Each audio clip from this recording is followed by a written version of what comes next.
আমার এক ভাই কমেন্ট করেছে, বলেছে দাদা রাবার গাছের প্যানেল শুকিয়ে গেলে কি করব। তো আজকে আলোচনা করব এই বিষয়ে। চ্যানেলে নতুন এসে থাকলে ভিডিওতে লাইক দিয়ে চ্যানেলটি সাবস্ক্রাইব করে অল নোটিফিকেশান অন করে রাখবেন, যাহাতে করে আমি রাবার গাছের বিভিন্ন তথ্য নিয়ে যে ভিডিওগুলি পোস্ট করি সর্বপ্রথম যেন আপনার কাছে চলে যায়। রাবার চাষ সম্পর্কিত বিষয়ে আপনারও যদি মনে কোনো প্রশ্ন জাগে সেই বিষয়ে আমাকে কমেন্ট করতে পারেন। আপনার কমেন্টের উপর ভিত্তি করেই আমি নতুনভাবে ভিডিও তুলে ধরব। এবার আসছি আলোচনায়। একটি রাবার গাছের প্যানেল শুকিয়ে যাওয়ার পেছনে দুইটি কারণ রয়েছে। প্রথমে বুঝতে হবে এই রাবার গাছের প্যানেলটি কি ব্রাউন ব্রাস্ট হয়েছে নাকি ছত্রাক সংক্রমণ হয়েছে। তাহলে প্রথমে আমি আলোচনা করব রাবার গাছের ব্রাউন ব্রাস্ট নিয়ে। হ্যাঁ, এই যে আমি এখানে দাঁড়িয়ে আছি, এই রাবার গাছটার ব্রাউন ব্রাস্ট হয়েছে। তাহলে সেটাকে বোঝা যাবে কি করে? আমি বোঝানোর জন্য একটু রাবার গাছের এই যে বাকলের অংশকে কেটে নিয়েছি দেখানোর জন্য। ব্রাউন ব্রাস্ট, ব্রাউন শব্দের অর্থ হচ্ছে বাদামি, আর ব্রাস্ট শব্দের অর্থ হচ্ছে অন্তবাকল। অর্থাৎ রাবার গাছের যে বাকল রয়েছে এই বাকলের তিনটি স্তর রয়েছে। প্রথম স্তরটি হচ্ছে বহিঃস্তর, মধ্যস্তর, এরপরেরটা হচ্ছে অন্তঃস্তর। এছাড়াও রয়েছে ক্যাম্বিয়াম, এরপর রয়েছে কাণ্ডের অংশ। এখন প্রশ্ন আসছে, এই যে রাবার গাছের ব্রাউন ব্রাস্ট, এই কথাটার অর্থটা হচ্ছে যে রাবার গাছের অন্তঃবাকল বাদামি হয়ে যাওয়া। এই যে আমি এই যে বাকলের অংশটা নিয়েছি, এটা ভালোভাবে লক্ষ্য করলে সেটা বুঝতে পারবেন। দেখুন পুরোপুরি বাদামি হয়ে গেছে। একটা রাবার গাছের বাকল যখন বাদামি হয়ে যায় তখন সেটাকে বলা হয় ব্রাউন ব্রাস্ট। আর ব্রাউন ব্রাস্ট হয়ে গেলে একটা রাবার গাছের প্যানেল যখন শুকিয়ে যায় এটাকে বলা হয় টিপিটি। অর্থাৎ ব্রাউন ব্রাস্ট বলুন আর টিপিডি বলুন, সেটা একই কথা। টিপিডি হচ্ছে ব্রাউন ব্রাস্টেরই একটা লক্ষণ।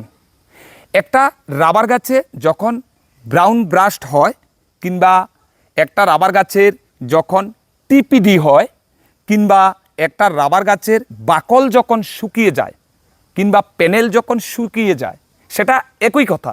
আমি বারে বারে বিভিন্ন ভাষা দিয়ে বুঝিয়ে দিচ্ছি যাতে আপনাদের বুঝতে সুবিধে হয়। এই রাবার গাছের বাকল শুকিয়ে যাওয়া কিংবা অনেকেরা বলছেন যে চ্যানেল শুকিয়ে যাচ্ছে, তো অ্যাকচুয়ালি রাবার গাছের চ্যানেল শুকায় না, রাবার গাছের শুকিয়ে যায় প্যানেল।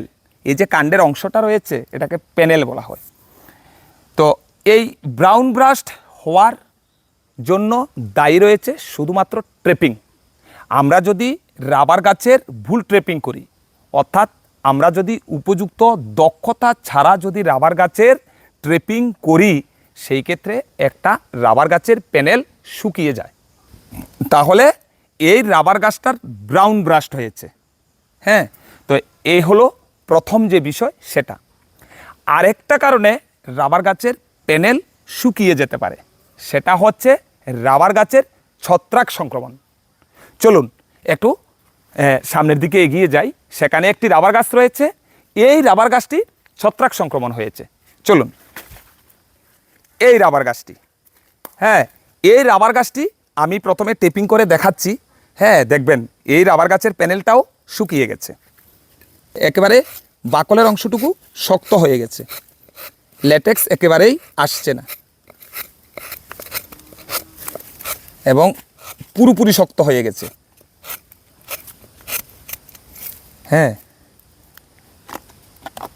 কিছু কিছু জায়গাতে ল্যাটেক্স উঠে আসছে। এই যে দেখুন, এই রাবার গাছটার প্যানেল শুকিয়ে যাওয়ার জন্য ছত্রাক দায়ী রয়েছে। অর্থাৎ এই রাবার গাছটার ছত্রাক সংক্রমণ হয়েছে। তাহলে সেটা বোঝা যাচ্ছে কিভাবে?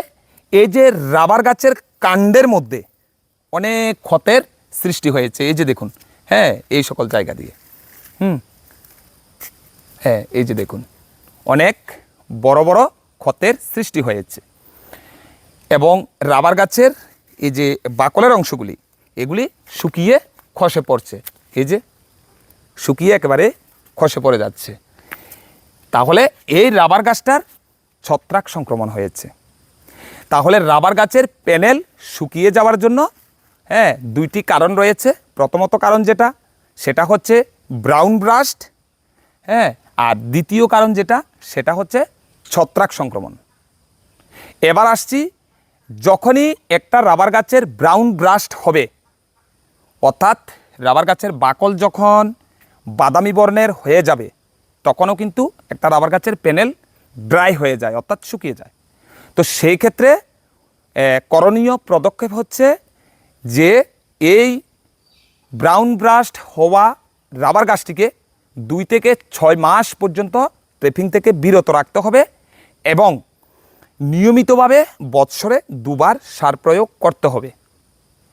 আর যেই সকল রাবার গাছের মধ্যে ছত্রাক সংক্রমণের ফলে প্যানেল শুকিয়ে গেছে, অর্থাৎ ল্যাটেক্স আসছে না, সেই সকল রাবার গাছগুলির মধ্যে সংক্রমিত হওয়া রাবার গাছের এই যে বাকলগুলি রয়েছে, এই বাকলগুলিকে ভালোভাবে পরিষ্কার করে আক্রান্ত জায়গার মধ্যে ছত্রাকনাশক স্প্রে করতে হবে।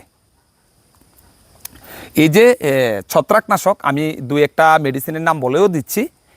বিশেষ করে রাবার গাছের কাণ্ডে যখন ছত্রাক সংক্রমণ হয়, সেই ক্ষেত্রে কপার অক্সিক্লোরাইড 50 WP এই মেডিসিনটা প্রতি লিটার জলে 2 গ্রাম মিশিয়ে আক্রান্ত জায়গাটি ভালোভাবে পরিষ্কার করে, এই যে এভাবে পরিষ্কার করে নিতে হবে, এভাবে পরিষ্কার করে স্প্রে করতে হবে সপ্তাহে 2 থেকে 3 বার। এবং মনে রাখবেন, যতদিন না পর্যন্ত এই রাবার গাছটা সুস্থ হবে না, ততদিন পর্যন্ত এই রাবার গাছকে ট্রেপিং থেকে বিরত রাখবেন। না হলে পরে এই রাবার গাছটা পুরোপুরি মরে যাওয়ার একটা সম্ভাবনা থেকে যাবে। যেহেতু রাবার গাছটার ছত্রাক দ্বারা সংক্রমিত হয়েছে, তাই রাবার গাছটির খাদ্য প্রক্রিয়া থেকে শুরু করে অভ্যন্তরীণ অংশে এই যে বিভিন্ন কার্যকলাপ, সেগুলি কিন্তু করতে সম্পূর্ণভাবে বাধার সৃষ্টি হচ্ছে। তো অর্থাৎ এই বিষয়গুলি মাথায় রাখবেন। তাহলে একটা রাবার গাছের প্যানেল শুকিয়ে যাওয়ার পেছনে যেই 2টি কারণ রয়েছে, প্রথমে এই কারণগুলিকে নির্ণয়ের মাধ্যমে রোগটাকে চিহ্নিত করতে হবে যে কেন রাবার গাছের প্যানেল শুকিয়ে যাচ্ছে। যদি রাবার গাছের ছত্রাক সংক্রমণ হয়, সেই ক্ষেত্রে ছত্রাকনাশক স্প্রে করবেন। আর যদি রাবার গাছের এই যে ব্রাউন ব্রাস্টের ফলে যদি প্যানেল শুকিয়ে যায়, সেক্ষেত্রে কোনো প্রকার ছত্রাকনাশক স্প্রে করার প্রয়োজন পড়বে না।